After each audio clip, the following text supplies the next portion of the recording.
Alrighty, y'all. Hello.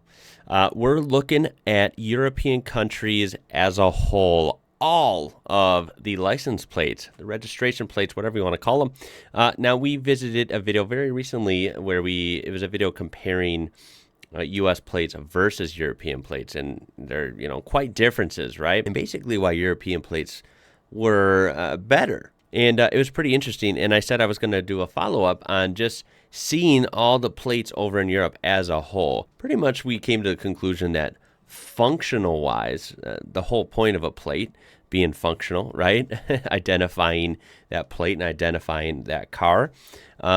Europe wins, hands down. The only thing the U.S. had was the plates are, they got a little more pop to them, right? They're more colorful, they're more unique, they're just not as functional. So we're just going to dive right into this. There is still a difference between the plates in Europe. That's what I want to kind of learn about today and see them all in action. This is from a channel called Europe 101. It'll be linked in the description down below so you can check out this whole video and definitely browse their channel. Let's just jump straight into it.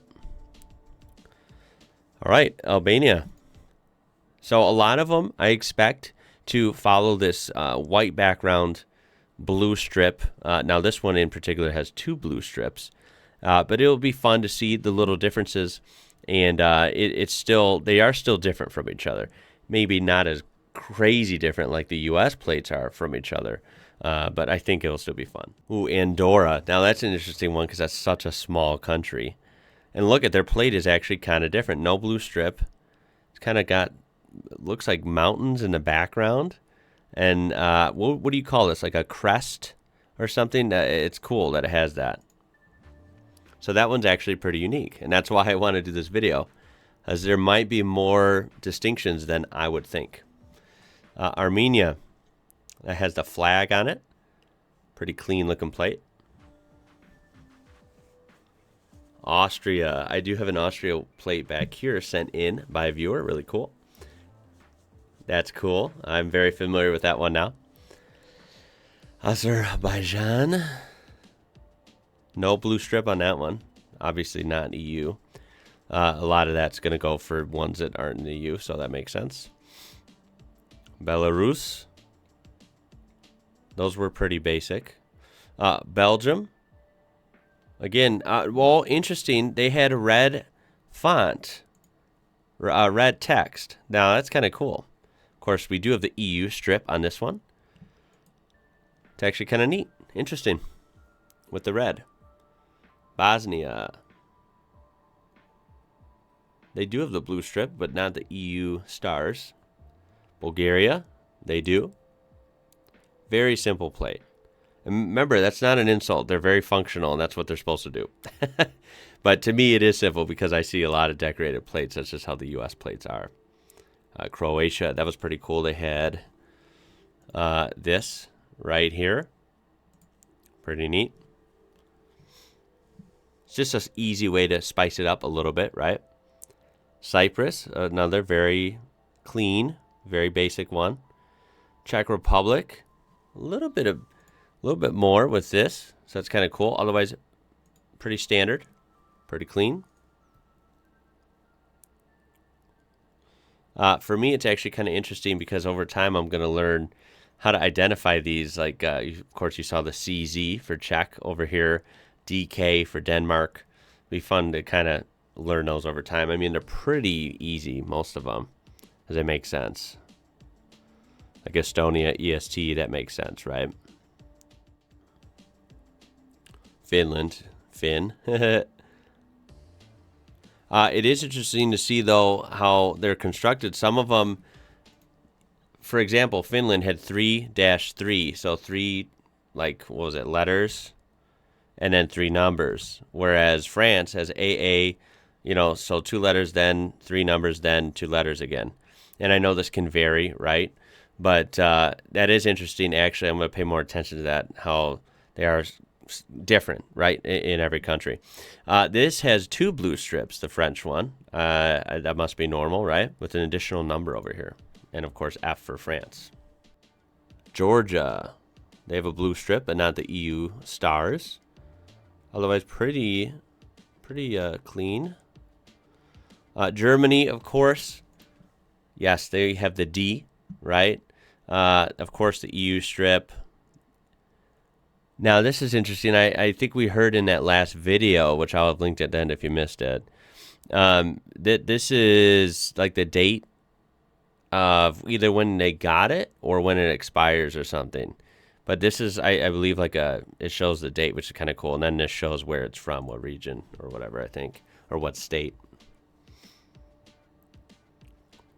Greece, pretty cool. Hungary.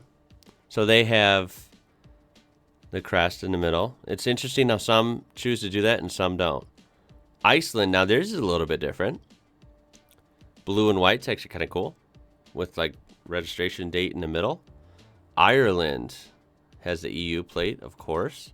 A lot of text, or a lot of, what is this, numbers, then text, then 5 numbers. Wow. So that's a busy plate. Italy, yep, with the I. Then you get some additional info over here. Interesting. Kazakhstan, that's an interesting one. They have the flag on there. And then they have like a separate section over there with a divider line. Kind of interesting. Latvia, another basic one. LV for Latvia, okay. Liechtenstein, okay, here we go. Now this is way different. I like this one. This is a black plate with bright white and this shield looking design in the middle. Very cool. I actually like this one a lot. That would look pretty neat on some vehicles. That black plate, that's pretty cool. Lithuania, LT, okay. They have a very simple 3 letters, 3 numbers. And they also have like kind of like Germany's had. Some sort of a date or number system here. Oh, interesting. Okay, now I was told, I hope I get this right. I think I've been told many times that, is it Netherlands has yellow plates? I've been told that they were the only ones in Europe that have yellow plates. I hope I'm right on that. I suppose we'll see later in the video. I did not know Luxembourg had yellow plates. I haven't heard that before. So I guess Netherlands isn't the only yellow plates. Pretty cool. I like the yellow. Actually, even though it's basic, I actually like it. It pops. Malta. Moldova. They have the flag on there. The flag's a nice touch on some of the plates. It's kind of cool. Monaco. Now, these are interesting. Another very, very small country. I mean, it's, what do you call those? Like microstates? I mean, Monaco is basically like the city, and that's it, right? It's very small. But, yeah, they have a different plate. Not the EU plate. It's white and blue. Looks kind of cool, and it looks like it's different dimensions as well. Then you have Montenegro with MNE. That's interesting. And then, of course, that crest or whatever is the proper name for it. It's pretty cool. There is the yellow from the Netherlands. So they do indeed have the yellow. I'm glad I was right on that. Again, I do like it. I like the yellow plate with the block numbers in black. Interesting font. Like, look at that R isn't completed. It's kind of interesting, right? It actually looks sharp. I actually like this plate a lot. It is functional, but it looks good. It's interesting how, what was it? Liechtenstein, or what was it? No, Liechtenstein had the black plate. Luxembourg had the yellow. So, yeah, very interesting that Luxembourg has yellow as well. I haven't heard that from anyone. North Macedonia, NMK, their designation. They have a very busy plate as well. Lots of numbers and letters. Norway. They got the blue strip, but they have the flag instead. And just N. Poland, PL, the EU plate. Okay, very cool. What's that for in the middle? I don't know. Portugal with the P. Okay, very, very simple plate. Romania, very simple again. RO for them. Okay. For some reason, I would have guessed theirs was RM, but it's RO. Russia. Okay, that's a different one. We have the country designation over here instead of on the left, like basically everyone else. Very interesting. San Marino. That one's cool. White and blue, kind of like the Monaco plate. Very unique. Different size. At least it looks like it in that picture. Serbia, SRB. Interesting, like smaller letters in the middle. Slovakia, very cool. I like that one. Slovenia, very cool. Again, is that accurate that it has a lime green kind of outline? That's kind of actually neat. Just add a little flavor to it, right? This is kind of cool with the dragon on the castle too. Very interesting. Slow. SLO, slow. Spain with an E. Okay. Huh. Sweden with an S. That's probably why then. Okay. Very, very basic plate. Only 6 characters on there. Switzerland their plates are easy. The Swiss plates, they're kind of cool because they have the black outline. So you get a little more of that contrast, white and black. And then of course you see, you know, the red and white. Of course, the Swiss, the cross there. That's very recognizable. Turkey, another very simple plate. Ukraine with the UA, okay, and the flag. And then, of course, UK for United Kingdom. That makes sense. Vatican City, wow, that is the most basic plate of them all. Look at that. It looks so generic. Interesting. Okay, so my question, this could be a great video for comments. If any of these are wrong or outdated, please let me know. And then, of course, you know, these are, I'm assuming, just regular registration plates. That would be for most drivers, right? Passenger cars, light trucks, stuff like that. Of course, there's probably going to be different plates for maybe commercial vehicles, taxis, stuff like that. I mean, then we're getting down the rabbit hole of like thousands of plates. If we wanted to cover every country, that would be quite hard in one video. So we can always revisit stuff or stuff like that. But if you would like to point out any plates that are really cool or really, you know, interesting facts about these from any country, especially in Europe, though, for this video, definitely let me know. I've seen another video where I covered Australian plates. Now, of course, they have some really cool custom plates, vanity plates, whatever you want to call them, that you can pay more money for and get different designs. So they were very similar to the U.S. here in that regard, where you can get some really crazy, colorful, cool design plates. So on the one hand, that's really neat. But then, of course, on the other hand, they're not as functional, right? They're not as crisp and clean like these. And at the end of the day, you know, a registration plate is supposed to serve its purpose. So that's why the European plates tend to win on functionality. They're just functional. You know, they are more boring, right? So if there is any custom plates or designs or any interesting plates you can purchase different than the standard ones, you know, let me know in what countries you can do that. I'm going to look up a couple facts before the end of the video. I'm curious about the plates. And I found this real quick before we end the video. This is from EUpedia, so hopefully this is somewhat accurate. It said that Belgium legalized the use of customizable license plates a few years ago. Since then, they've become quite popular despite the steep price tag, €1,000 per plate. So that's actually really crazy. That is pretty pricey. Many European countries do not allow personalized car plates.